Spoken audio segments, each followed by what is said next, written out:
दोस्तों, भारत के चंद्रयान 3 को लेकर कुछ ऐसी खबर आ रही है कि करोड़ों भारतीयों का दिल गार्डन गार्डन होने वाला है, क्योंकि इसरो के पूर्व चीफ ने कुछ ऐसी बात बोली है जिसे सुनकर चीन, रूस छोड़िए अमेरिका भी हैरान है कि आखिर इस बार इसरो ने वो कौन सी तकनीक यूज कर डाली है कि चंद्रयान 3 दुनिया का सबसे धांसू मिशन बन चुका है। बड़ी बात तो ये है कि पाकिस्तान भी भारत के इस यान को लेकर टकटकी लगाकर देख रहा है, तो वहीं चीन भी ये देखना चाहता था कि जो काम पूरी दुनिया नहीं कर पाई, यानी चंद्रमा के डार्क साइड में रोवर उतारना, वहां पर भारत सेकेंड अटेम्प्ट में कैसे ये मुश्किल काम कर पाता है और भारत ने कौन सी तकनीक काम में ली है। दोस्तों, नासा भी भारत के प्रोजेक्ट पर नजर रख रहा है। बड़ी बात तो ये है कि चंद्रयान 3 में उसने भी पूरा सपोर्ट करने का ऐलान पहले ही कर दिया था और अब वो भी अपने उपकरण चंद्रयान 3 के साथ भेज रहा है। लेकिन दोस्तों, इसी दौरान आप भी शायद सोच रहे होंगे कि चंद्रयान 3 का आर्किटेक्ट कौन है। कौन है वो असली जादूगर साइंटिस्ट जिसने चंद्रमा के डार्क साइड तक पहुंचने वाली सबसे एडवांस तकनीक इजाद की है। तो दोस्तों, वीडियो पर मेरे साथ बने रहिए, क्योंकि जो कुछ हम आपको बताने वाले हैं वो आपको भी गर्व करने पर मजबूर कर देगा। हम आपको इस प्रोजेक्ट से जुड़े एक खास शख्स से रूबरू करवाएंगे। दोस्तों, इस बड़े प्रोजेक्ट के पीछे जिस इंसान का सबसे बड़ा हाथ है, जिसने चंद्रयान 2 के फेल होते ही कसम खा ली थी कि वो चंद्रमा के डार्क साइड में अपना बनाया हुआ रोवर उतार कर ही रहेगा, फिर चाहे उसके लिए कुछ भी करना पड़े। और अब चंद्रयान 3 की लॉन्च के टाइम उस साइंटिस्ट का नाम सामने आया है जिसके दिमाग की उपज है चंद्रयान 3। दोस्तों, यकीन मानिए, चंद्रयान 3 को सफल करने की जिद देख आप भी इस साइंटिस्ट को सलाम करेंगे। लेकिन उससे पहले चंद्रयान 3 को लेकर इसरो ने जो अहम ऐलान किया है वो हम आपको बताते हैं। तो दोस्तों, इसरो ने अचानक से अपना फैसला बदलते हुए चंद्रयान 3 की लॉन्चिंग को 13 तारीख के बजाय 14 जुलाई को दोपहर 2:30 पर लॉन्च करने की ठान ली है। इसे भारत के सबसे भारी भरकम रॉकेट LV-M3M4 के जरिए लॉन्च किया जाएगा, जो चांद की सतह पर 23 अगस्त या फिर 24 अगस्त को सॉफ्ट लैंडिंग करेगा। दोस्तों, इस मिशन को लेकर इसरो जी जान से जुटा है और इसे 100% सफल बनाने के लिए पूरी टीम दिन रात एक किए हुए है। इसरो के सारे वैज्ञानिक लगातार काम कर रहे हैं, क्योंकि चंद्रयान 3 के मिशन के तहत चंद्रमा के चट्टानों की ऊपरी परत की थर्मोफिजिकल विशेषताओं, चंद्रमा पर भूकंप आने की संभावना और प्लाज्मा के वातावरण के बारे में जानकारी जुटाई जाएगी। वहीं इसरो अधिकारियों ने आगे कहा कि लैंडर और रोवर पर लगे वैज्ञानिक उपकरण कई सीक्रेट खोज भी करने वाले हैं और इस काम के लिए नासा भी अपने उपकरण चंद्रयान 3 के साथ भेज रहा है। दोस्तों, चंद्रयान 3 को लॉन्च करने को लेकर बीते 4 सालों से गुपचुप तरीके से काम हो रहा था। इस मामले में चंद्रयान 2 की टीम को लीड करने वाले और चंद्रयान 3 की तैयारियों को देख रहे इसरो के पूर्व अध्यक्ष के सिवन ने एक बड़ी बात कही है। सिवन के मुताबिक इस अभियान में 100% सफलता प्राप्त होनी है। उनके मुताबिक समस्या को दूर करने के लिए कुछ सुधार किए गए हैं। अब अगर एक सिस्टम विफल हो रहा है तो डेटा दूसरे सिस्टम में ट्रांसफर किया जा सकता है। इस बार यान का डिप्रेशन लेवल बढ़ाया गया है।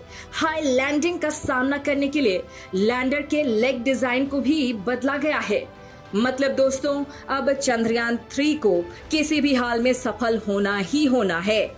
और दोस्तों, अगर आप भी भारत के इस यान को लॉन्च होते खुली आंखों से देखना चाहते हैं तो इसरो ने इसका भी खास इंतजाम किया है। दोस्तों, इसरो ने कहा है कि रॉकेट का इलेक्ट्रिकल टेस्ट हो चुका है और चंद्रयान 3 को ले जाने वाले LV-M3 रॉकेट की लॉन्चिंग को खुली आंखों से देखने के लिए आपको इसरो की वेबसाइट www.lvg.share.gov.in isro.com/VSC रजिस्ट्रेशन पर साइन अप करना होगा, जिसके बाद इसरो की ओर से आपको एक इनविटेशन भेजा जाएगा और आप सतीश धवन अंतरिक्ष केंद्र श्रीहरिकोटा की लॉन्च व्यू गैलरी में बैठकर लॉन्चिंग देख सकते हैं। खैर दोस्तों, ये तो हो गई चंद्रयान 3 के लॉन्च को लेकर खास बात। अब आपको बताते हैं उस वैज्ञानिक के बारे में जिसकी जिद के कारण चंद्रयान 3 इस स्टेज पर पहुंचा है, जिसने इस मिशन को सफल बनाने के लिए सब कुछ दांव पर लगा दिया है।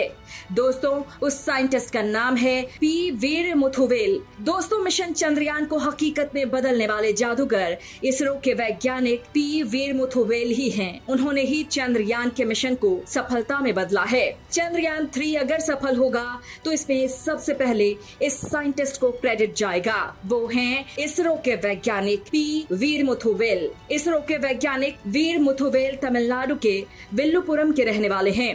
वीरमुथुवेल इसरो के वरिष्ठ वैज्ञानिक हैं। वो चंद्रयान 3 के प्रोजेक्ट के आर्किटेक्ट हैं। ये प्रोजेक्ट उनके दिमाग की ही उपज मानी जा रही है। इससे पहले चंद्रयान 2 का प्रोजेक्ट एम वनिता संभाल रही थी, लेकिन इसकी लैंडिंग में उन्हें सफलता नहीं मिली, जिसके बाद वीरमुथुवेल ने इसकी जिम्मेदारी ली है। 7 सितंबर को चंद्रयान 2 लैंडर का चंद्रमा पर सॉफ्ट लैंडिंग फेल हो गया। ये विफलता इसरो के लिए एक बड़ा झटका था। बस इसी बात से वीरमुथुवेल परेशान थे और तभी से उन्होंने एक और मिशन करने का प्लान बनाया।